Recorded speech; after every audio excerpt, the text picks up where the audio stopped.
윤석열 정부 노동정책 원점에서 재검토해야 한다.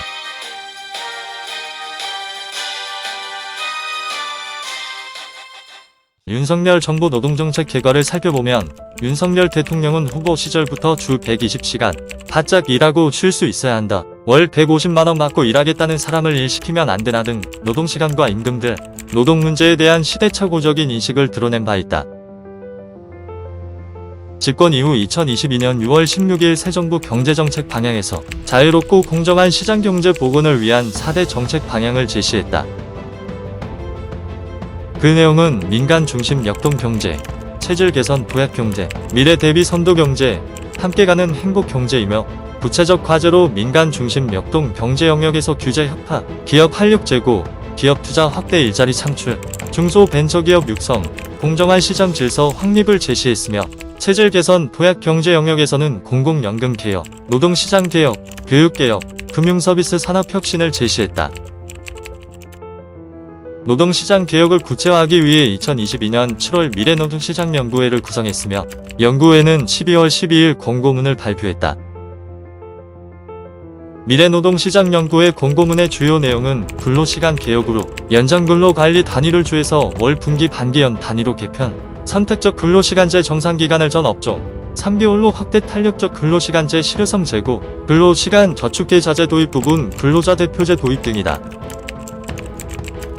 임금체계 개편의 내용은 중소기업에 대한 임금체계 구축 지원, 직무 성과평가 컨설팅 확대, 정년 연장과 이를 위한 임금 직무 조정, 포괄임금제 오남용 방지, 상생임금위원회 설치 등이다.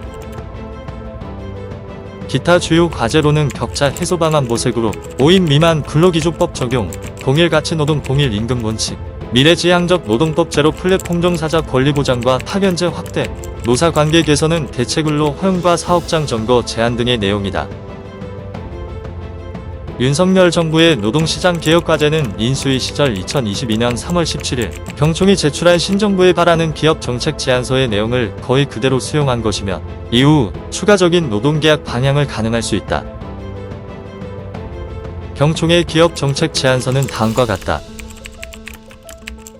도전과 혁신의 기업가 정신을 위한 법제도 개편, 규제 일몰제 일감 몰아주기 규제 완화 등 기업 투자 의욕 제고를 위한 조세제도 개편, 상속세, 법인세, 소득세 인하 등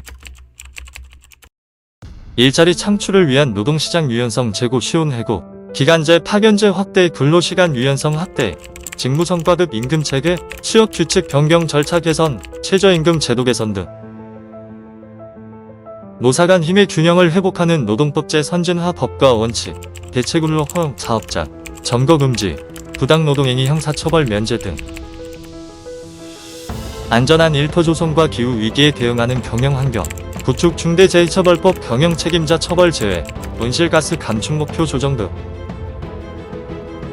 미래세대와 공존하는 사회보장체계 확립, 국민연금 기금운용위원회, 독립성 강화, 사적연금 활성화, 건강보험 보장체계 전환, 전 국민 고용보험 반대.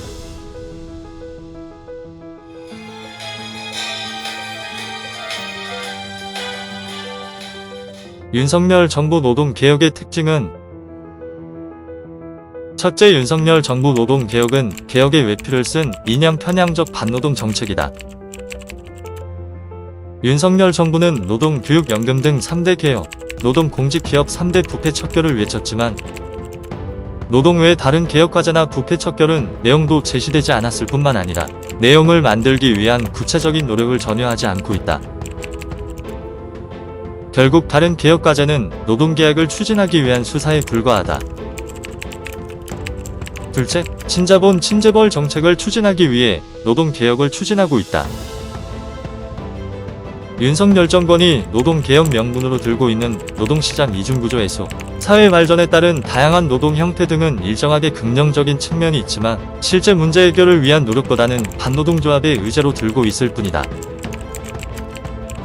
예를 들어 노동시장 이중구조의 핵심인 재벌 중심, 경제체제의 청산, 원하청 불공정거래 개선 등의 정책과제는 전혀 제시하지 않은 채 정규직 노동조합의 폐해만을 집중적으로 공격하고 있다. 결국 윤석열 정부 노동개혁의 목적은 노동조합 무력화를 통해 노골적인 친재벌 정책 추진의 걸림돌을 제거하는 데 초점이 맞춰진 것이다.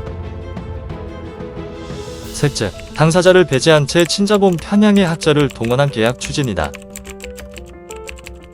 6개월간 미래노동시장연구회를 통해 노동계약의 밑그림을 그린데요. 후속 작업으로 상생임금위원회를 구성했으며 경선노위 산하의 노동시장 이중구조 개선 연구회와 노사관계 제도 관행 개선 자문단을 구성했다.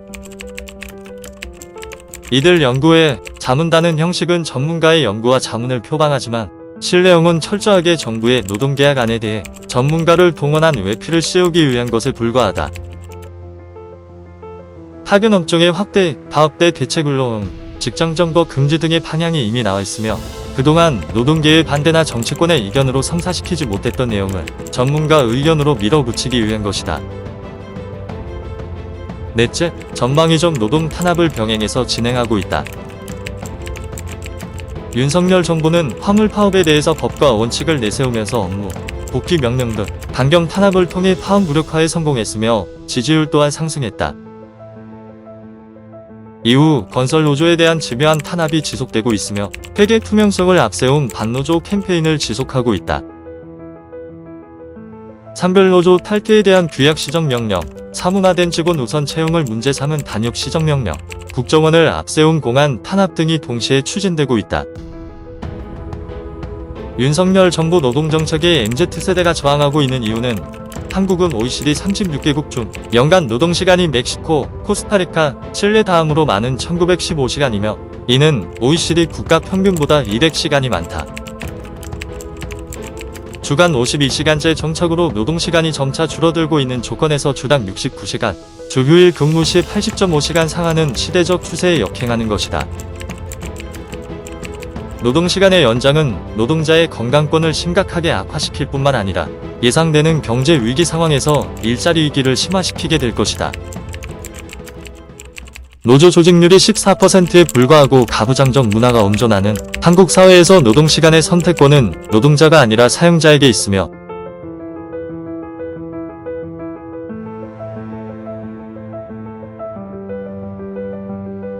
근로시간 저촉의 저제는 그림 속의 떡에 불과하다. 노동시간 개편과 연동하여 추진하겠다고 하는 부분. 근로자 대표제는 근로자 대표제도의 활성화가 아니라 노동조합의 분열, 약화를 의도하는 제도 계약이다. 이런 식이라면 윤석열 정부의 노동계약 정책은 파산될 수밖에 없다. 세계 경제가 빠른 속도로 침체, 위기로 진입하고 있으며 미국 주도의 현 세계 체제는 이를 극복할 정책 수단이 없다. 장기화된 코로나19 국면에서 양적 완화의 결과는 자산 가격의 거품을 형성하고 경기 회복기의 물가 폭등으로 나타나고 있으며 금리 인상은 경기 침체로 이어지고 있다.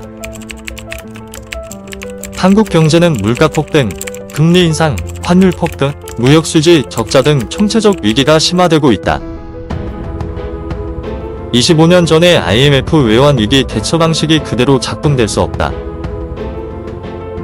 기세등등하게 추진하던 윤석열 정권 노동계약의 첫 출발인 노동시간 개편이 믿었던 MZ세대의 저항과 반발에 막혀버린 것은 시대 상황의 변화를 상징하고 있다. 한국 사회 불평등 체제 극복을 위한 과제는 첫째, 노동개혁의 방향은 차별 없는 노동권 보장을 통해 불평등 체제를 완화하는 것이다. 한국 사회는 지속되기 어려운 수준으로 소득과 자산 불평등이 심화되었으며 이를 해결하는 것이 가장 중요한 사회경제정책의 방향이다. 소득 불평등의 핵심 원인은 정규직, 비정규직, 재벌, 중소기업으로 대표되는 노동시장 이중구조이며 이는 재벌 중심 경제체제에 기초하고 있다. 재벌 중심 경제체제를 청산하여 사회적 부를 균형적으로 분배해야 하며 이에 기초해 노동시장의 이중구조를 극복해야 한다.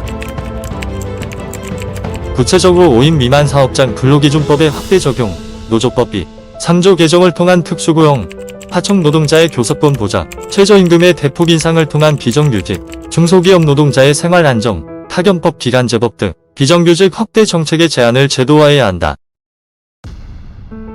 둘째, 시장 만능주의를 넘어서서 사회 공공성을 강화해야 한다. 불평등, 양극화를 완화하기 위해 사회보장제도를 강화하고 주택교육, 의료, 돌봄, 교통, 에너지 등 필수 서비스에 대한 공공성을 강화하고 사회 구성원의 보편적 권리를 보장해야 한다. 당면한 전기, 가스, 대중교통 요금 등 대중의 생활에 밀접한 공공요금 인상을 중단하고 필수 서비스에 대한 국가의 책임을 강화해야 한다. 중장기적으로 공공부문 민영화와 교육, 의료, 돌봄 영역에 대한 시장화 정책을 중단하고 공공성을 강화해야 하며 금융, 통신, 에너지 등 현대사회의 핵심 산업 분야에 대한 재국유화가 필요하다. 이와 함께 건강보험의 보장성을 강화하여 사적 건강보험의 확대, 과도한 영리 의료 행위를 통제해야 한다. 세대 간 갈등을 부추기는 국민연금 개혁을 노후 생활 안정을 위한 보장성 강화하여서 청년, 특수고용 노동자 등에 대한 지원을 확대 강화하여 공적연금 기능을 강화해야 한다. 셋째, 대외적 자주성을 견제해야 경기 침체와 위기를 극복할 수 있다. 우크라이나 전쟁을 계기로 세계는 신냉전 질서로 급속하게 재편되고 있다. 미국의 일방적 패권 정책이 관철되지 않고 있으며 미국은 중국, 러시아와 전면적인 정치 군사적 대결을 벌이고 있으며 이를 위해 군사 동맹을 강화하고 있다.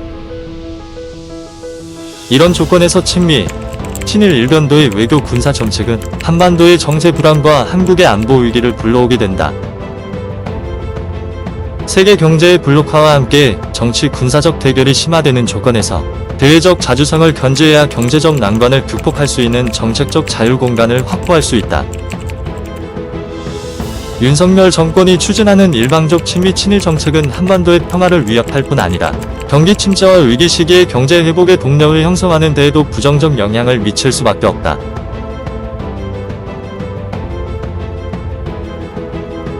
공동선 TV 구독, 좋아요 감사합니다.